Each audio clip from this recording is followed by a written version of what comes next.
오늘 말씀은 야고보서 3장 1절부터 18절 말씀을 통해서 평화를 향한 몸부림이라는 제목으로 함께 말씀 듣고자 합니다.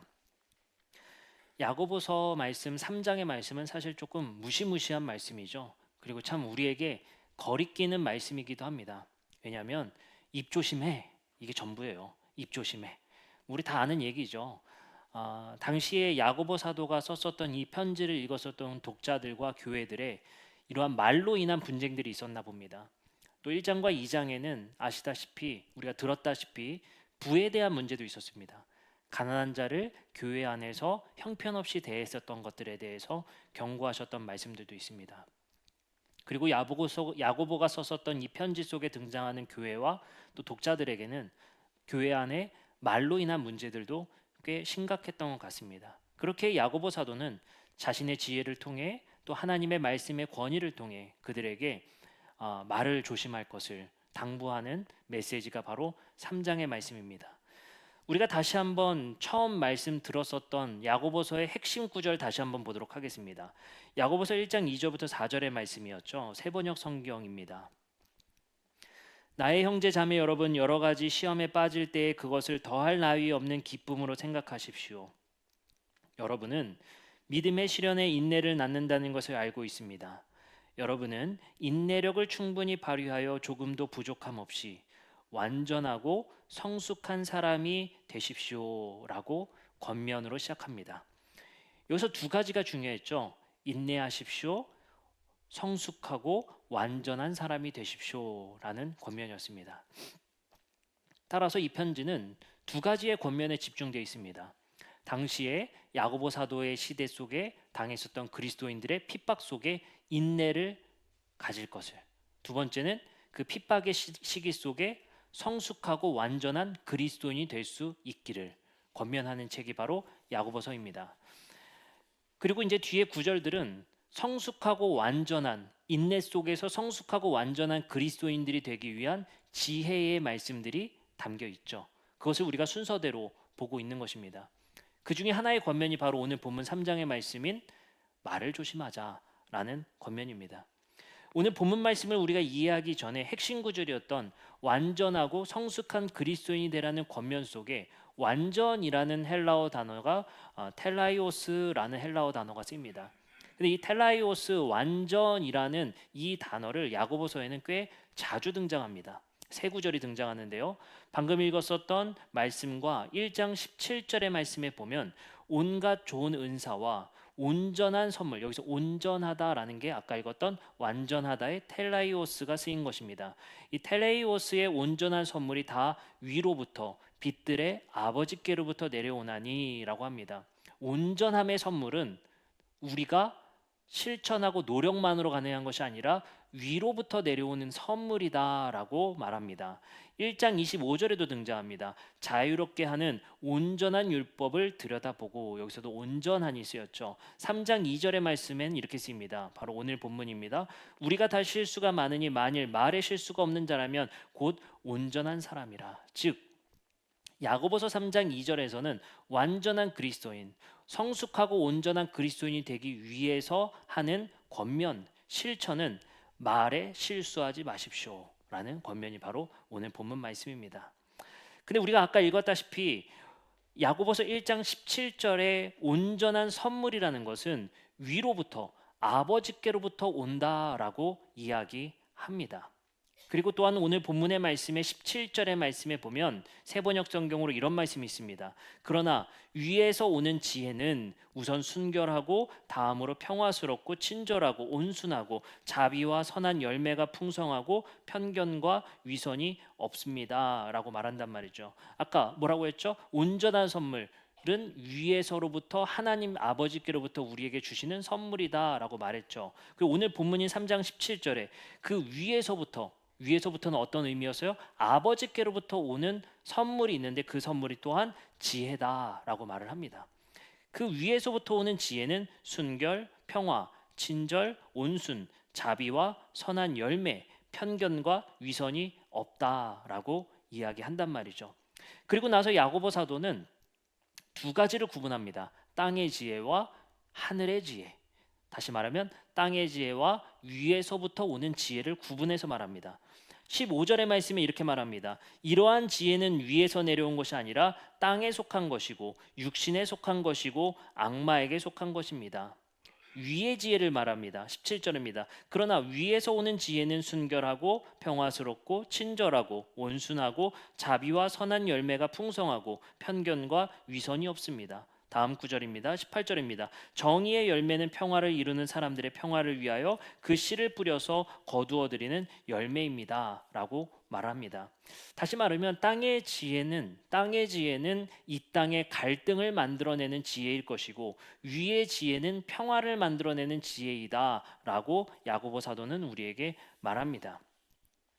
그리고 나서 이 지혜를 어떻게 가질 것이냐, 우리가 1장 말씀에서 이미 배웠죠. 1장 5절부터 6절의 말씀에 이렇게 권면했습니다. 너희 중에 누구든지 지혜가 부족하거든 모든 사람에게 후히 주시고 꾸짖지 아니하시는 하나님께 구하라. 그리하면 주시리라. 오직 믿음으로 구하고 조금도 의심하지 말라. 의심하는 자는 마치 바람에 밀려 요동하는 바다 물결 같으니 라고 말합니다. 여기서 뭐라고 말씀하시죠? 그 지혜가 부족하거든 기도를 통해 그 지혜를 받으라 라는 것입니다. 그러면 오늘 본문 말씀을 이렇게 요약해 드렸으면 땅의 지혜와 위의 지혜를 구분하고 있다는 것, 그리고 앞서 3장 초반부에는 뭘 했죠? 온전하고 성숙한 그리스도인이 되기 위해서 말을 조심하라는 것을 권면했단 말이죠. 말을 통해 갈등을 만들고 말을 통해 이 땅에 우리가 서로 간에 싸움을 만들어가는 것은 땅의 지혜일 것이고, 우리가 이 땅에 평화를 만들어가는 것은 하나님 아버지로부터 오는 위에서부터 오는 지혜다라는 것을 구분하는 것이 바로 3장 본문의 전부의 요약일 것입니다. 그럼 이제 우리가 살펴볼 것은 디테일이죠. 위에서부터 오는 지혜는 과연 무엇이길래 우리에게 그것을 구하라고 말씀하시는가? 기도를 통해 반드시 그것을 얻으라고 말씀하시는가? 한번 위에서부터 오는 지혜가 무엇인지를 함께 살펴봤으면 좋겠습니다. 골로새서 3장 1절부터 14절의 말씀에 보도록 하겠습니다. 그러므로 너희가 그리스도와 함께 다시 살리심을 받았으면 위의 것을 찾으라. 여기서도 뭘 찾으래요? 위에 뭐가 있다는 거예요. 위의 것. 위의 것을 찾으라. 거기는 그리스도께서 하나님 우편에 앉아 계시느니라. 위의 것을 생각하고 똑같이 구분하죠. 땅의 것을 생각하지 말라라는 거예요. 여기서 그러면 위의 것은 여기서는 뭐라고 말할까요? 바울 사도는 13절과 14절에 이렇게 말합니다. 누가 누구에게 불만이 있거든 서로 용납하여 피차 용서하되 주께서 너희를 용서하신 것 같이 너희도 그리하고 이 모든 것 위에 사랑을 더하라. 이는 온전하게 매는 띠니라. 여기도 마찬가지예요. 위의 것은 항상 뭐를 목표하고 있어요? 평화, 화해를 목표하고 있어요. 땅의 것은 언제나 갈등을 목표하고 있어요. 그것을 엄격하게 구분해서 이 땅의 평화를 위한 지혜, 이 땅의 평화를 만들어내기 위한 지혜를 위해 구하고 기도하라는 거예요. 또 말씀을 보도록 하겠습니다. 이 지혜가 무엇인지를 우리는 어떻게 깨달을 수 있습니까?에 대한 답변을 바울 사도는 이렇게 말합니다. 고린도전서 2장입니다. 6절 읽어드리겠습니다. 그러나 우리는 성숙한 사람들 가운데 지혜를 말합니다. 여기서도 마찬가지로 성숙한 사람들이 지혜를 말한대요. 그런다 이 지혜는 이 세상의 지혜나 멸망에 버릴 자들의 이 세상의 통치자들의 지혜가 아닙니다. 우리는 비밀로 감추어 있는 하나님의 지혜를 말합니다. 그것은 하나님께서 우리를 영광스럽게 하시려고 영세전에 미리 정하신 지혜입니다. 근데 이 지혜가 뭐래요? 감추어진 비밀의 지혜라는 거예요. 그리고 12절에 이렇게 말합니다. 이 비밀의 지혜는 우리는 세상의 영을 받은 것이 아니라 하나님에게서부터 오는 영을 받았습니다. 그것은 하나님께서 우리에게 은혜를 주신 선물들을 우리로 하여금 깨달아 알게 하시려는 것입니다. 라고 하는 거예요. 따라서 정리해드리면 위의 지혜와 땅의 지혜를 구분하고 있는데 바울 사도와 야고보 사도는 동일하게 말하고 있습니다. 위의 지혜는 평화를 지향하는 지혜일 것이고 땅의 지혜는 갈등을 만들어내는 지혜다라고 말하는 것이죠. 또 땅의 지혜는 통치자들이 말하는 지혜다라고 얘기를 합니다. 근데 이 지혜를 우리가 어떻게 깨달아 이것이 옳은지를 알 수 있습니까?에 대한 물음을 뭐라고 말해요? 하나님께서 보내주신 성령을 통해 우리가 깨닫게 될 것입니다 라는 거예요. 마치 이것은 이런 것과 같을 것 같아요. 우리는 위의 지혜와 땅의 지혜 무엇이 옳은지를 모른 채 뒤섞여서 살아갑니다. 내 욕망을 만들어낼 수만 있다면, 내 욕망을 성취할 수 있다면 땅의 지혜든 위의 지혜든 상관없이 우리는 발휘하고 살아갑니다. 그것이 선한 지혜인지 악한 지혜인지 상관없이 우리는 살아가게 됩니다. 근데 놀랍게도 우리가 이 세상에서 사용하는 지혜라고 말하는 것은 우리는 지식과 지혜가 뒤섞여서 살아가는 시대 속에 있다는 것이죠. 우리는 지식이라는 것은 이렇게 말할 수 있을 것 같습니다. 우리 아이들에게 이렇게 교육을 시키잖아요. 야, 너는 불의한 것을 당하면 그것을 꼭 너는 그냥 넘어가지 말고 그것에 대해서 너는 꼭 옳다 그르다를 분명하게 했으면 좋겠어. 너가 억울한 일을 당했을 때는 당당하게 맞서 싸웠으면 좋겠어 라고 말하잖아요. 그것도 누군가는 이것을 지식이라고 말합니다. 우리는 지혜는 뭐냐 이렇게 말하는 거죠. 근데 싸우되 체급을 보면서 싸워. 너에게 맞는 체급과 싸워야지. 그 체급이 너에게 너무 안 되면 그때는 도망가야 돼. 이것을 우리는 이제 지혜라고 말하죠. 당당하되 너가 상황을 봐가며 잘했으면 좋겠어. 이것을 우리는 또 다른 말로 지혜라고도 하기도 하고 사회성이라고 하기도 합니다. 우리는 아이들에게 이렇게 교육을 시키죠. 근데 우리는 지식만 가르치면 어떻게 됩니까? 지식만 있으면 어떻게 돼요? 사회에서 부적응하게 되죠. 지식만 가지고는 살 수는 없습니다. 때로는 그 지식이 지혜롭게 발휘되어야 할 것입니다. 따라서 지식만 있으면 분명히 그 아이가 말하는 것은 옳지만 그것이 맞지만 어려움을 겪을 수도 있단 말입니다. 군 생활할 때 그런 일이 참 많이 발생하더라고요.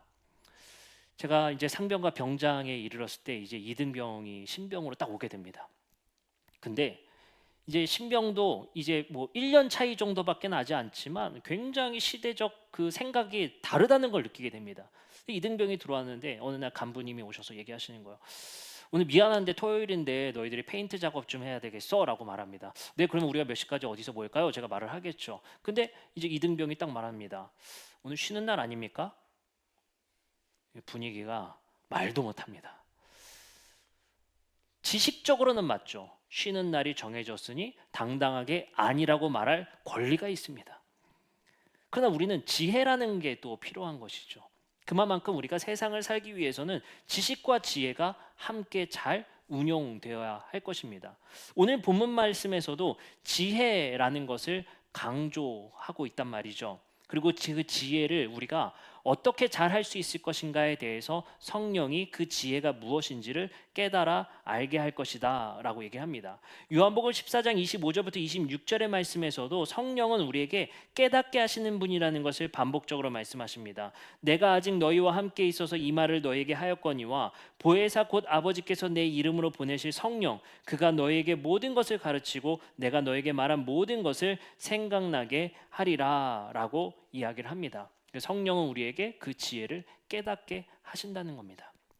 자, 그러면 우리는 이제 야고보가 말했던 이 지혜가 무엇인지를 당시의 시대 상황에 맞춰서 천천히 고민을 좀 해봤으면 좋겠습니다. 당시의 사람들은 우리가 이미 같이 배운 것처럼 당시에 이 편지를 읽었던 사람들은 고난 속에 있었던 것 같아요. 그래서 인내하라고 했죠. 그럼 여러분들 생각해 보십시오. 내가 그리스도인이고 하나님께서 보내신 예수를 그리스도로 믿는 사람입니다. 근데 내 상황은 나아지기는커녕 고난 속에 처해지게 됐습니다. 나는 하나님께서 원하시는 그 길을 따라갈 뿐인데 그 길이 십자가가 되어버렸습니다. 이것이 무엇입니까? 내가 아는 것과 경험되는 것이 모순 속에 살아가는 현실을 말해주고 있습니다. 이 야고보의 편지는 모순 그 자체의 삶을 살아가던 그리스도인들을 향한 권면이었다는 것입니다. 놀랍게도 이 모순은 우리의 삶의 현실 속에서도 너무 잘 나타납니다. 세상은 우리는 너무나도 잘 압니다. 노력만으로 다 되지 않는다는 것을. 그랬을 때 우리는 깨닫습니다. 이 세상은 모순 덩어리다 라는 것을 알게 됩니다. 많은 복잡한 세상 속에 많은 것이 영향을 끼쳐서 그것이 결과로 이루어지는데 그 복잡한 세상에 많은 영향을 주는 것들이 우리는 너무나도 많아진 세상이기 때문에 우리가 하는 대로 된다라는 보장이 없습니다. 그렇기 때문에 그럴 때마다 우리는 박탈감에 시달리고 모순 속에 살아갑니다. 그것을 경험했었던 사람들이 바로 1세기에 있었던 이 야고보서의 편지를 읽었던 사람들일 것입니다. 하나님이 하라는 대로 했는데, 하나님이 우리에게 바라시는 그 뜻대로 살았는데 왜 십자가의 삶을 살아야 하는가? 우리에게 평안과 위로는커녕 왜 고난이 우리에게 닥치는가? 하나님은 무엇하고 계시는가? 라는 절규 속에 있는 사람들, 그 모순 속에 있었던 사람들에게 주어진 편지일 것입니다. 그때 야고보 사도는, 바울 사도는 말합니다. 너희들에게 성령이 그 모순을 깨닫게 할 것이다. 왜 그 모순 속에 살아가는지, 무엇이 선이고 악인지를 너희는 깨닫게 할 것이다. 당시에는요, 이런 모순의 삶을 살아가고 있다는 현실을 그리스도인들뿐만 아니라 헬라, 로마 사람들도 마찬가지로 느끼고 있었습니다. 그 사람들은 이런 모순의 시대를 살아갈 때, 우리의 삶에 모순이라는 그 일이 경험되어질 때 많은 것들을 통해 이해하고자 했습니다. 우리가 잘 아는 그리스 로마 신화도 마찬가지의 장르일 것입니다. 왜 달은 뜨고 지는 거지? 왜 해는 뜨고 지는 거지? 왜 누군가에겐 비를 내리고 누군가에는 비를 내리지 않지? 왜 바다가 우리를 위협하지? 우리가 살아가면서 많은 질문들, 유한한 지식 속에 살아가는 우리의 많은 질문들 속에 왜 사람은 나이가 들어 죽지? 왜 저렇게 선한 삶을 사는 사람이 왜 저렇게 병들어 일찍 죽어버리지? 라는 끊임없는 질문 속에 그들은 합리적으로 설명해 내기 위한 것이 바로 신화들일 것입니다. 마찬가지로 그런 모든 모순과 질문 속에 살아갈 수밖에 없는 이 인간들에게 하나님께서 우리에게 말씀하시고 그 모순 속에서 우리에게 가르치시는 말씀 하나가 있습니다. 바로 욥의 인생이죠. 욥은 어땠습니까? 당대의 의인이었습니다. 선한 사람이었고 하나님도 그를 칭찬하는 사람이었습니다. 근데 하나님은 사단의 시험을 놔두시고 방치하시고 허락하십니다. 그리고 그가 극심한 고통과 고난 속에서 그 모순된 현실 속에서 고난받는 것을 묵묵히 지켜보십니다. 놀랍게도 그런 현실은 우리의 삶의 현실 속에서도 똑같이 일어난다는 것입니다. 그 속에서 우리에게 말씀하시는 그 모순된 고난 속에서 하나님께서 우리에게 말씀하시는 딱 한 가지가 있습니다. 하나님은 알고 계시다. 하나님은 우리의 모순된 현실 속에 당하는 고난의 형편을 알고 계신다라는 것이 바로 하나님의 뜻입니다.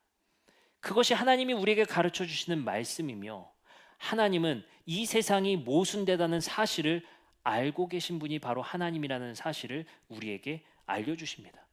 우린 이것을 깨닫지 못했을 때는 영원한 불만족과 불만 속에 살아갈 수밖에 없습니다.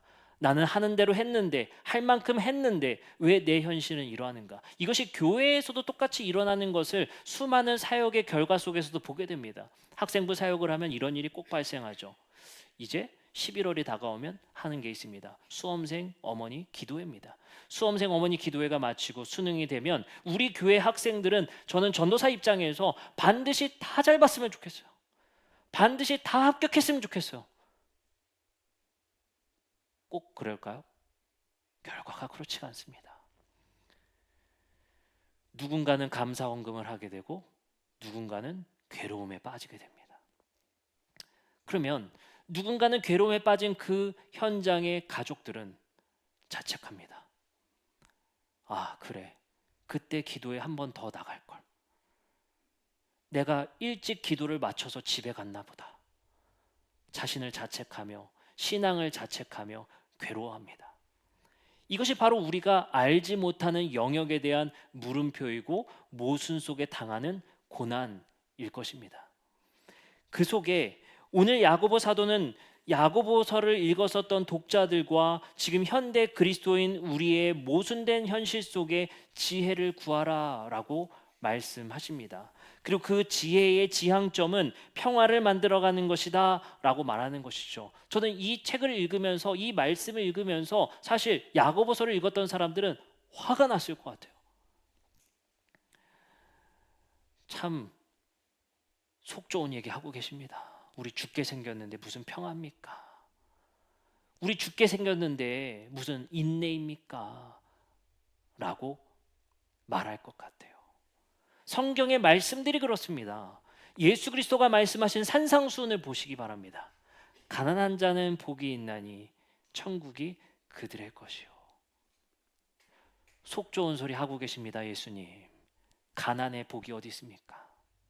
온유한 자는 복이 있나니 그들이 하나님의 아들이라 일컬음을 받을 것이요. 참 팔자 좋은 얘기 하고 계십니다, 예수님. 이 세상에 온유하면 바보 됩니다. 내 아이들이 초등학교에서 온유하게 바보처럼 살란 말입니까? 그거 바보나 되는 일입니다. 야고보서의 편지를 읽었던 사람들이 그럴 겁니다. 무서운 형벌 속에서 죽어가는 자기들의 동료들 속에서 이 편지를 읽어보며 야고보 사도의 권면을 보십시오. 인내하라고요. 인내 속에서 완전한 성숙한 그리스도인이 되라고요. 거기서 평화를 지향하라고요. 그것이 말이 좋지. 우리가 할 수 있는 것이 무엇입니까? 그때 야고보 사도는 말합니다. 성령이 깨닫게 하실 겁니다. 참 미스테리한 말씀입니다. 참 미스테리한 말일 수밖에 없어요.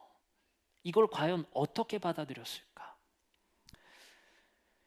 야고보서 3장 17절을 다시 한번 보겠습니다. 그러나 위에서 오는 지혜는 우선 순결하고 다음으로 평화스럽고 친절하고 온순하고 자비와 선한 열매가 풍성하고 편견과 위선이 없습니다. 18절에 이어지는 말씀은 이렇죠. 정의의 열매는 평화를 이루는 사람들이 평화를 위하여 그 씨를 뿌려서 거두어 드리는 열매입니다 라고 말합니다. 야고보 사도는 간곡히 말합니다. 우리가 무엇 할 수 있습니까?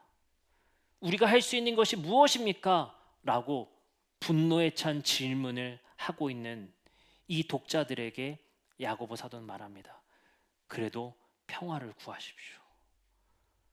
그래도 그곳에서 순결하고 평화를 구하시기 바랍니다 라고 이야기합니다. 마치 이 말씀의 설교를 준비하면서 오늘날 우리 대한민국의 현실을 바라보게 되는 것 같습니다. 우리의 삶의 현실도 참 모순적일 수밖에 없는 모습을 보게 됩니다. 우리는 어떻게 지금 이 시대에 훼손되어져 가는 이 기독교의 가치에 대응하고 씨름할 것인가 고민할 수밖에 없습니다. 열심히 목회하고 열심히 선한 것을 위해 애쓰는 목사님들 참 많습니다. 근데 그분들은 다 가리워진 채 일부 목회자들에 의해서 한국 개신교의 모습이 대표화되는 것 같습니다. 찢어지는 고통 속에서 그것을 바라만 볼 수밖에 없습니다. 우리가 할 수 있는 것이 무엇입니까? 우리가 그것에 대해서 어떻게 생각해야 됩니까?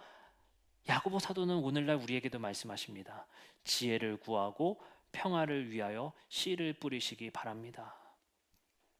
우리가 할 수 있는 것은 그저 묵묵히 우리의 자리에서 평화를 구하고 평화를 위해 몸부림치며 씨름하는 수밖에 없다는 것입니다.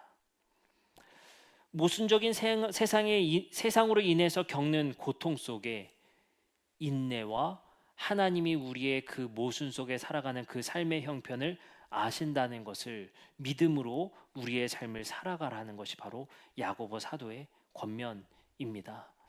이것이 얼마나 어렵습니까? 이것이 얼마나 힘든 일입니까? 그렇기에 여기에 들어가는 중요한 요소가 성령이 우리에게 그 깨달음을 주신다라는 것이 중요한 것 같습니다. 억울할 수밖에 없는 질문투성이인 우리의 삶 속에서 그래도 평화를 구하는 것이 우리가 해야 될 일이라는 것을 성령께서 우리에게 깨달아 알게 하실 거라는 것, 그것에 기대어 살아갈 수밖에 없는 것이 우리 연약한 인간의 존재가 아닐까 생각해 봅니다. 지난주에 제가 전화 한 통을 받았습니다. 재미있는 에피소드가 있었어요. 전화를 받았는데요. 모르는 전화번호는 제가 잘 받지 않거든요. 근데 전화가 왔어요. 전화를 딱 받았습니다. 그랬더니 저는 누구누구 청년입니다 하면서 전화 온 거예요. 그래서 아 그러세요? 누구세요? 그랬더니 어느 교회인데 혹시 기억나세요? 그러는 거예요. 그래서 기억이 안 나는 거예요. 그래서 그러시냐고 어디 지역에 있죠? 했더니 어디 지역이라서 제가 그럴 때마다 너무 긴장이 되거든요. 기억이 안 날까 봐. 근데 딱 기억이 나는 거예요. 제가 2024년 여름에 한 교회의 청년부 수련회에 갔었던 그 교회라는 게 딱 생각이 나는 거예요. 근데 그 교회 청년이 저한테 개인적인 번호로 전화를 한 거예요. 제 번호를 어떻게 알았는지도 모르겠어요. 전화가 왔어요. 목사님, 너무 감사해서 전화했다는 거예요. 뭐 제 간증이 아닙니다. 감사해서 전화해서 그래요? 왜요? 그랬더니 무슨 일인데요? 그랬더니 그때 목사님이 여름 수련회 오셔서 설교를 하셨는데요. 그때 말씀하신 이러이러한 거 기억나세요? 했는데 그 이러이러한 게 뭐냐면요. 우리 교회 전교인 수련회 때도 말씀드렸던 거거든요. 그때 우리 9월이었나요? 그때 전교인 수련회 때 제가 그 얘기를 드렸죠. 사진으로 띄워드린 게 있었어요. 뭐냐면 그 미국의 커피 브랜드인 더치브로스라는, 기억나세요? 네, 이제 스타벅스는 아저씨가 가는 곳이고 더치브로스라는 커피는 이제 칠한 언니가 간다. 쿨한 언니가 간다. 그런 이제 브랜드가 더치브로스라는 커피예요. 근데 거기 드라이브스루만 있고, 이제 제가 사진 하나 보여드렸죠. 그 카페가 유명하게 된 계기가 한 그 여성이 근심하는 표정으로 커피를 주문했는데 혹시 무슨 일 있으세요? 당신을 위해 기도해도 될까요? 라는 사연이 돼서 그 여성분이 마침 그때 남편을 잃은 슬픔으로 고통 속에 있는데 위로가 됐다라는 그 어떤 사연이 이제 엄청 화제가 돼서 유명해졌다. 그 다 들으셨죠? 다 이야기하셨죠? 근데 그 청년이 그 얘기를 똑같이 들었거든요. 그 청년이 그런 거야. 그때 목사님 그때 얘기했었던 그 기억나서 기억이 난다고. 그랬더니 이제 그 청년이 그러는 거야. 목사님 그 설교 듣고 제가 그 기업에 투자를 했는데 대박이 났어요. 그래서 이번 학기 등록금이 해결이 됐다는 거예요. 땡스 갓 이러면서 저한테 너무너무 감사한다고 막 얘기를 하는 거예요. 그 제가 순간적으로 생각했습니다. 혹시 우리 교회 성도님들 중에는 없을까?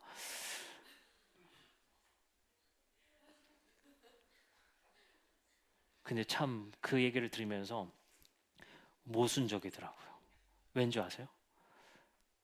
자본으로 시장을 위협하는 스타벅스와 사랑으로 그 기업을 운영하는 더치브로스의 얘기인데 자본을 벌었어요. 참 아이러니하지 않을 수가 없습니다. 제가 그 이야기를 들으면서 세상은 참 모순적이구나라는 생각이 들어요. 이 얼마나 우연으로 가장한 모순적인 결과를 도출해낸단 말입니까? 이게 우리가 사는 현실이고 우리가 사는 삶의 이야기들입니다.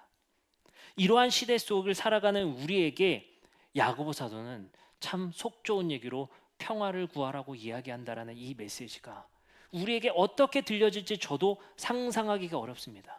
그러나 우리의 고통 속에 할 수 있는 것이 아무것도 없는 포기에 가까운 그 야고보 교회에게 그저 들려졌을, 그리고 어쩌면 그런 사람들에게 말하기에는 너무나도 폭력적이었던 평화를 구하십시오라는 그 얘기가, 담담히 들려졌던 그 얘기가 지금 우리에게는 어떻게 들려질 것인가? 이 편지를 들었었던 고난 속에 있었던 야고보 교회는 어떻게 들려졌을까? 저도 설득할 수 없고 설명할 수 없는 그 이야기입니다. 그러기에 이 이야기의 결론은 성령님께 맡겨드릴 수밖에 없는 것 같아요. 모순의 세상 속에 무기력에 빠진, 아무것도 할 수 없는 가난 속에 빠져 있거나 아무것도 할 수 없는 우울감에 빠져 있거나 이제 나는 인생을 포기에 가까이 있는 그 시대의 삶을 살아가는 이에게 우리는 담담히 평화를 그래도 구하십시오라는 말밖에 할 수밖에 없는데, 그게 그에게 어떻게 움직여질지는 성령만이 아실 것 같습니다. 그래도 할 수 있는 것이 있다는 것, 그것을 묵묵히 담대하게 전했던 야고보 사도의 이야기가 지금 모순적인 인생을 살아가는 우리에게, 야고보의 편지를 읽었던 그들에게 성령이 각자마다에게 울림을 주실 거라 믿습니다. 지금의 시대를 보면 암담하기만 한 것 같습니다. 뉴스들을 보면 군 뉴스가 없습니다. 감동적인 이야기는 배제된 채 이 땅에 서로 싸움과 갈등의 이야기만 우리의 시대를 점거하고 있는 것 같습니다. 그 시대 속에 우리는 무기력에 빠져가는 것 같습니다. 교회가 할 수 있는 것이 무엇인가? 이거는 계란으로 바위치기 아닌가? 무기력에 빠져들어가고 있습니다. 이 남현동 땅에 이 작은 교회가 그것 한다고 변화가 있을 것인가? 무기력에 빠져가고 있습니다. 그것의 결과로 많은 이들이 우울감에 시달리고 있습니다. 그때 성령께서 우리도 할 수 있는 것이 있다는 것을 알려주시기를 간절히 구할 뿐입니다. 아이들을 육아하면서 내가 과연 이 아이들을 위해서 할 수 있는 것이 무엇일까 무기력감에 빠질 때가 참 많이 있습니다. 그때 부모들이 하는 얘기는 이거예요. 내가 너를 어떻게 키웠는데, 내가 너를 어떻게 길렀는데 네가 나한테 이럴 수 있냐. 나는 너에게 사랑만 줬는데 내가 너를 위해서 해준 것이 얼마나 많은데. 참 모순되죠. 그 자녀가 나에게 하는 행동은 내가 준 사랑에 대한 되돌림이 아니라 아픔이고 상처였다는 거예요. 그때 우리가 하는 얘기 뭡니까? 내가 너에게 해준 게 얼만데, 내가 너를 위해서 희생한 게 어느 정도인데, 이 모순된 결과 속에 빠져 사는 것이 우리예요. 그 결과를 받아들인 우리는 우울감에 빠져듭니다. 아무것도 할 수 있는 게 없는 거죠. 그때 이 야고보 사도의 성령의 깨달음에 의거한 권면이 우리 각자마다에게 울림이 있기를 기원해 봅니다. 말씀 한 구절 읽고 오늘 말씀을 마치겠습니다. 마태복음 5장 9절부터 11절입니다.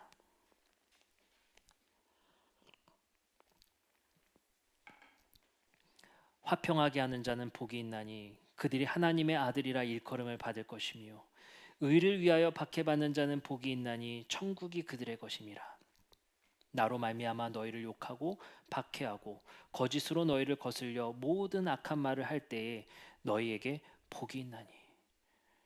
이만큼 모순적인 성경의 말씀이 있겠습니까?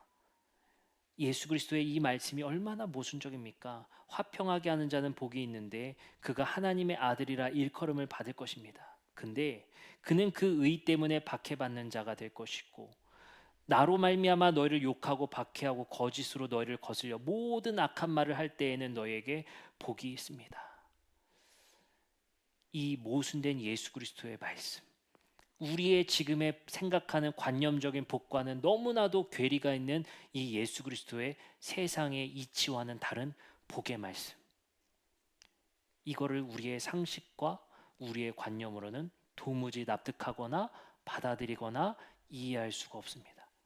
그렇기에 무기력감에 빠져갈 수밖에 없는 우리에게 성령이 우리에게 우리의 자리에서 할 수 있는 것을 깨달아 알려주시기를, 우리는 그저 그들을 위로하고 받아주는 마음으로 성령이 그에게 감동되어지기를 그저 구할 수밖에 없는 우리 모두일 것 같습니다.